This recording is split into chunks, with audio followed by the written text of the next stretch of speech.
Welcome to next level India. DD next level அப்புறம் மாமன் படம் ரெண்டுமே வந்து கிளாஷ் ஆச்சு. ரெண்டு மூவியுமே நம்ம பார்த்தாச்சு. ரெண்டு மூவில எது பெஸ்ட் மூவி பிளஸ் வந்து சந்தானம் சாரோட கரியர் வந்து டவுன்லேயே போயிட்டு இருக்கு. அண்ட் சூரி சார் பார்த்தீங்கன்னா நல்ல பெருசா க்ரோ ஆயிட்டு இருக்காரு, ஒரு பெரிய ஸ்டாரா க்ரோ ஆயிட்டு இருக்காரு.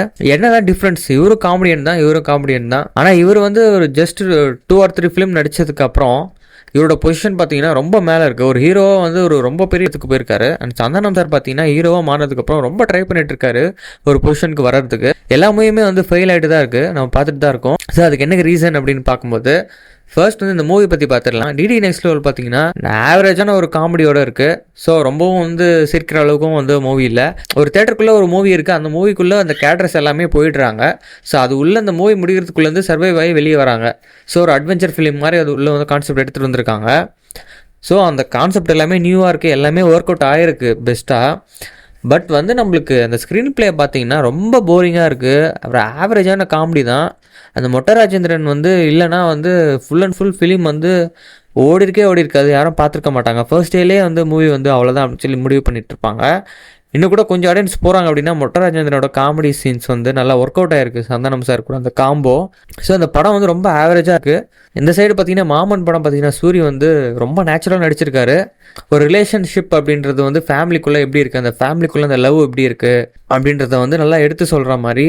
ஒரு தாய்மாமன் அப்படின்னா என்ன, எந்த அளவுக்கு அந்த பாசம் இருக்குது, ஒரு அக்காவுக்கு தம்பியாக என்ன ஒரு எந்த அளவுக்கு ஒரு பாசமாக இருக்காங்க எல்லாருமே, ஃபேமிலியே எல்லாம் எவ்வளோ சந்தோஷமாக இருக்காங்க, எவ்வளோ இம்பார்ட்டண்ட்டாக உள்ளே இருக்கிற ஒரு சில விஷயம் அப்படின்றத வந்து எடுத்து சொல்கிற மாதிரி இருக்குது. இந்த மூவி வந்து ரொம்ப பெஸ்ட்டாக பண்ணியிருக்காரு. ஒரு நேச்சுரல் ஆக்டிங், ஈஸியாக வந்து ஆடியன்ஸ் கிட்ட வந்து ரிலேட் பண்ணிக்க முடிய ஒரு மூவியாக இருக்குது.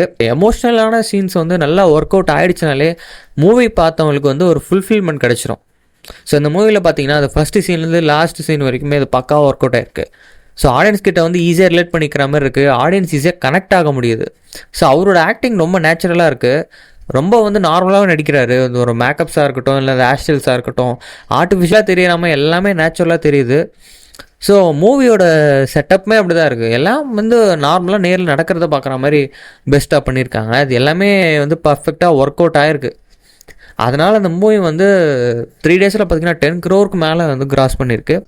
இப்போ சந்தானம் கிட்டே என்ன ப்ராப்ளம் பார்த்தீங்கன்னா ஒரு ஹீரோவாக சேஞ்ச் ஆகிட்டாரு. பட் இருந்தாலும் வந்து பார்த்தீங்கன்னா காமெடியாக தான் வந்து ஆக்ட் பண்ணிட்டுருக்காரு. இன்னுமே வந்து காமெடிஸை தான் வந்து பேஸ் பண்ணி ஒரு மூவி வந்து பண்ணணும்னு நினைக்கிறாரு. ஸோ ஃபுல் அண்ட் ஃபுல் ஒரு ஸ்டோரிக்குள்ளே தான் அந்த காமெடி, லவ், எமோஷன்ஸ் இதெல்லாம் வந்து நம்ம எக்ஸ்ப்ரெஸ் பண்ண முடியும். பட் இவர் வந்து ஃபுல் அண்ட் ஃபுல் வந்து காமெடி டிபெண்ட் பண்ணியே வந்து ஒரு மூவி இருக்கணும்னு சொல்லிட்டு ஒரு நினைக்கிறாரு. ஸோ அதனால தான் வந்து அவரோட ஃபெயிலியர்ஸ்க்குலாம் வந்து இதுதான் காரணம். ஸோ ஒரு fight scenes and action scenes இது எதுவுமே இல்லாமல் ஒரு மூவிஸ் வந்து யாரும் இப்போ பார்க்குறது கிடையாது. ஸோ அவங்க நிறைய எக்ஸ்பெக்ட் பண்ணுறாங்க இப்போ இருக்க ஆடியன்ஸ் வந்து. ஸோ அதுக்கேற்ற மாதிரி அவர் மாறிட்டு போகணும். ஒரு கமர்ஷியல் பெஸ்ட் டேரக்டர் கூட ஒரு கொலாப் பண்ணாலே அவர் பெஸ்ட்டான மூவியை அவர் கொடுக்கலாம் அவர் கரியருக்கு. ஸோ சூரி வந்து பார்த்திங்கன்னா அவருக்கு ஆப்டாகிற ரோலை வந்து எடுத்து பர்ஃபெக்டாக வந்து அவர் நடிச்சிருக்காரு.